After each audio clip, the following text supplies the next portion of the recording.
Kirsty, is this good politics from David Lammy, from the Justice Secretary, on behalf of this Labour government?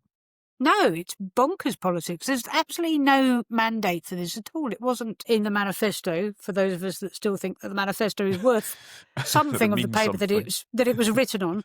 And David Lammy himself, who was commissioned to look at the issue of justice and jury trials in relation to prosecutions of ethnic minority communities, himself said that, removing jury trials would be, quote unquote, a very bad idea. Now, I have some sympathy with the argument that we desperately need to change something about the system, because the backlog now runs at about 80,000, and if we do nothing, I think David Lammy says by the end of this Parliament, it'll be nudging 100.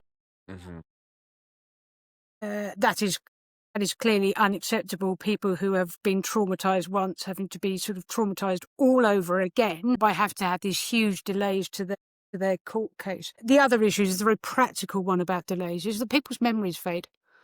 And it doesn't matter that you've written down a statement of stuff. It just becomes harder.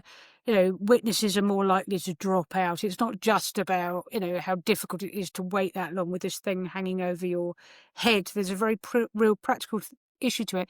And interesting to hear Jo talk about. I listened to that Helen Kennedy interview too, another human being who's always worth paying attention to.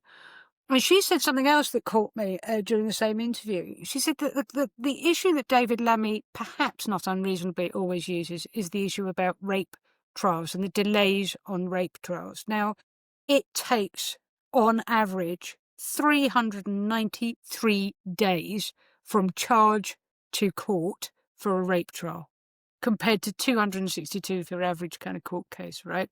1 in 3 all rape trials will have at least one postponement. Now, the strain and the pressure that must put on a victim is beyond awful. But she also said during that, shame on him, shame on Lammy for using this as an excuse to remove jury trials from a great big swathe of other offences.